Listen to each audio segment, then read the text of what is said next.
Hello and welcome. This is Alchemist X, and today we are going to be taking a look at Zahar.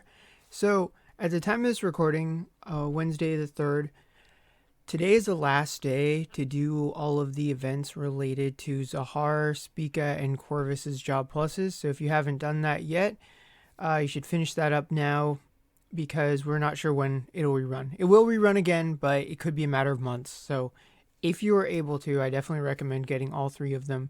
Even if you don't have the ability to raise the job pluses yet, it won't hurt you to have those items sitting around just in case you do come upon the resources to do that. Another thing to note is that the banner for Spica and Zahar's Mementos is ending today as well. So, because we're talking about Zahar today, and because in my opinion, there is a very big difference between Zahar with and without his Memento. Of course, I think he's definitely usable either way. I feel like that if you want him to be like your top tier dark physical damage unit, you're going to want that Memento. So, that is up to you whether or not you want to do that, because it's unprecedented for me to say you should potentially throw a bunch of gems at getting a normal pool Memento. But because of the selector situation, I think it could be justified in the case of Zahar. If you don't have, say you don't have Soul, you don't have Zhang Yi, or any of the other, really strong, limited dark units, you could potentially turn Zahar into your, top tier carry. And because he's got Gate 6 and he's got 2 Mementos and one of them's really old, it wouldn't be too hard to get him properly set up. So personally, I'm not going to do that because my best unit is Soul, and I'm also working on getting Zhang Yi pretty built up. I've been using reliefs to get his limit break Memento so I can do a global team, that kind of thing. So I don't want to do it, but I could see a lot of people benefiting from having a fully invested Zahar. So I just wanted to get all of that out of the way before we go into the normal business of looking at his stats and mementos and runes, that kind of thing. Because I do think no matter what, Zahar is really good.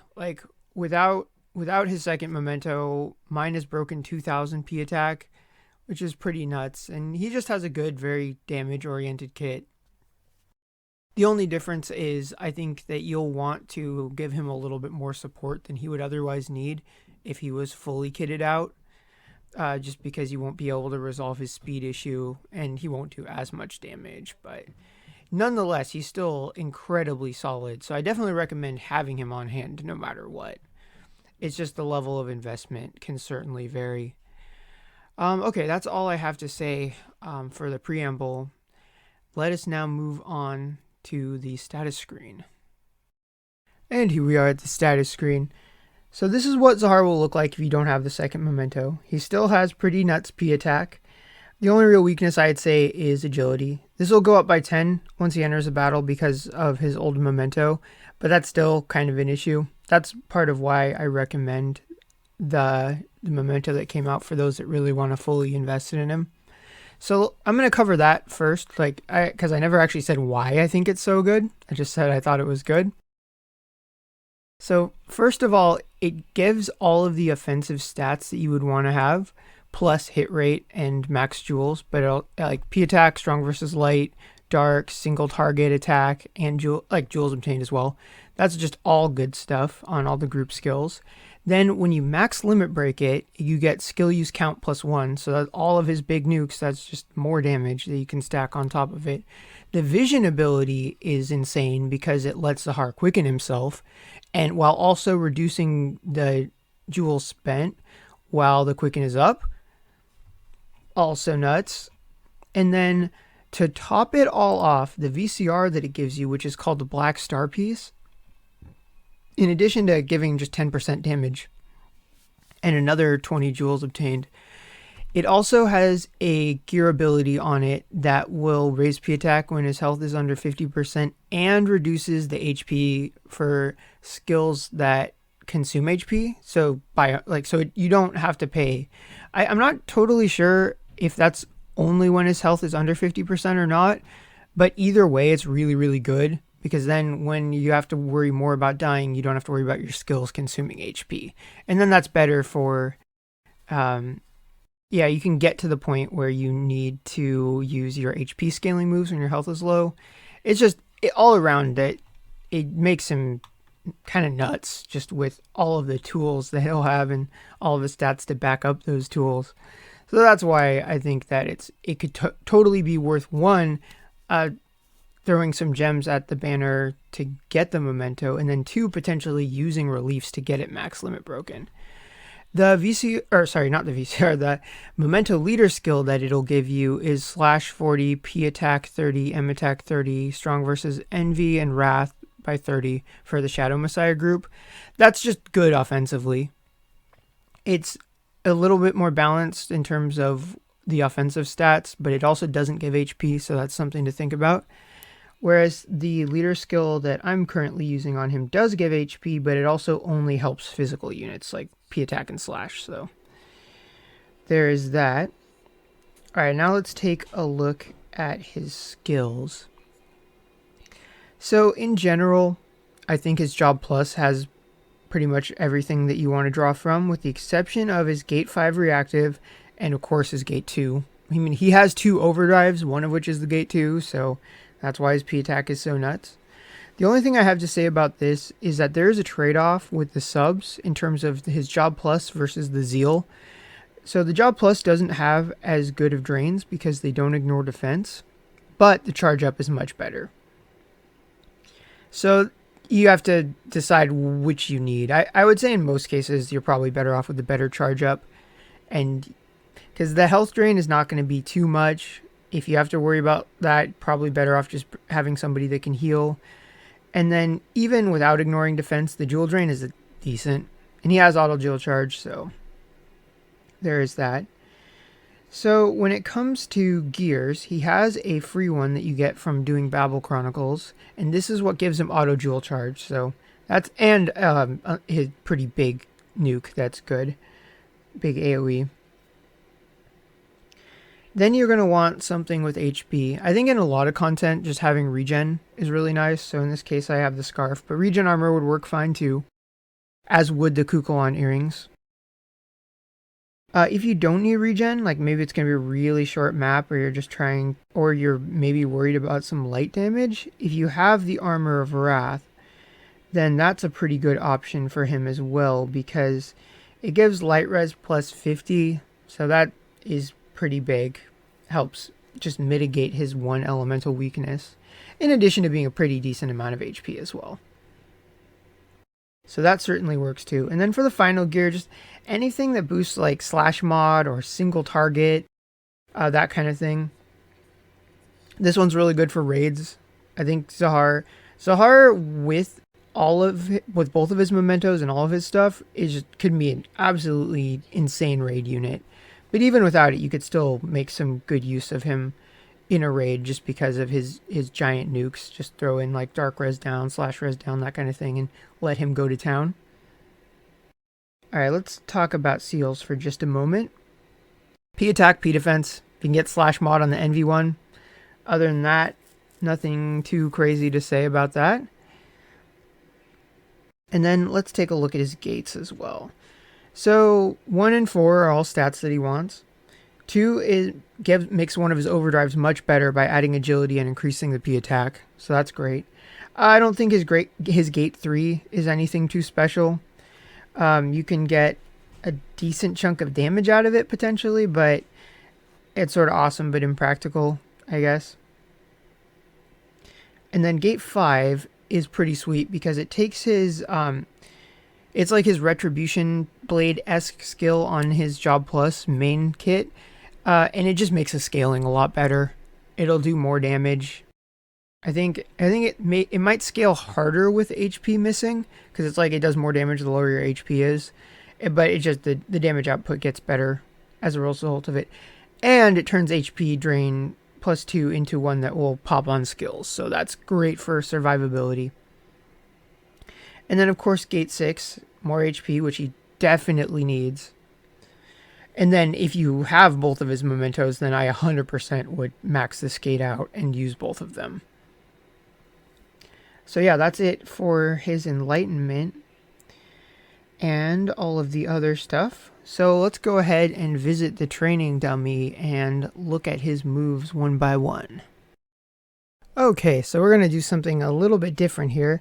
This time I set up a situation where Zahar is at 1 health, has the max number of dead allies, so we can showcase first how much damage he can do with his Gate 5 skill under what I would call the best of circumstances. Text message. Blah. So first let's get his charge up in there. This is the P attack crit all attack up. Then what we're going to do is we're going to use the move, the Lethal Bringer, which will also increase his slash. So just, it would have been like 40-something thousand damage before. And then with just the charge up, now we're looking at 65. And then we're going to make it even higher after using Lethal Bringer. That is the nice thing about the 3-turn charge ups and when you can stack them. Alright, so now our final number for Blade of Destruction is going to be 75,000 damage. So it's worth remembering that this is a charge skill, so be wary of overclocks, that kind of thing. But then again, in some circumstances, you might be able to get an overclock cast in, and that could work to your advantage. But now that we're at 1 HP, we do run into a small issue in that there's certain skills we can't use. And that is why I recommend getting that second VCR, because you can mitigate that problem. But that's okay. In this case, we're going to solve that problem with an item. I just wanted to showcase like the damage with like the maximum amount of HP scaling. For fun, for no other reason. So Reaper's Echo is the same as any Dark Cavalier, so it's nothing too special about it. Death Sentence can be useful sometimes. And we already saw Lethal Bringer. That is like Dark Bringer for most Dark Cavaliers, the usual cross AoE, with the added bonus of the slash mod. Next we have Evil Hazard, which is the Dark Cavalier move for it is normally just a adjacent square only type of AoE. For Zahar, it's a big fat like 10 square AoE, but it is a fixed directional type. But still pretty good AoE though. You can see that being kind of good for like kill X amount of foes in one blow. And then Hell Sacrifice also has a big AoE to it, although it's a different shape. This is the one that will scale with dead allies, so that one is kind of nice too. And we already saw Blade of Destruction. As you can see, noticeably less, but still pretty good damage. And then finally, he's got the Unlimited Abyss, and we will save that one for a little bit later. And then we saw the charge up already, and the drains are the same as any other Dark Cavalier. And then his Retribution Blade is not terrible either, but he's also got more HP than he had before. So let's first get his health down a little bit. And then see, actually, do we really need his health down anymore? Well, we can get a sense of what it costs in terms of his, because he's kind of got a health and jewel economy to worry about. But the jewel regen helps immensely. And then if you wanted to see how much that will do, he can get himself, you know, a turn or so's worth. In all honesty, I think attacking is probably better unless there's like a reaction ability or something to worry about. So now let's do the same thing that we did before with stacking the charge up with Lethal Bringer and charge and see where it gets us for his big super nuke. Because I don't think HP scaling matters, all that much.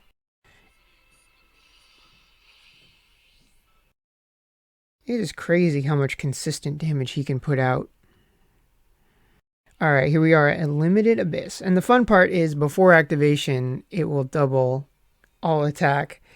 So you can get pretty decent chunk here, but you do have to be wary of the HP cost because it is pretty noticeable. But not bad.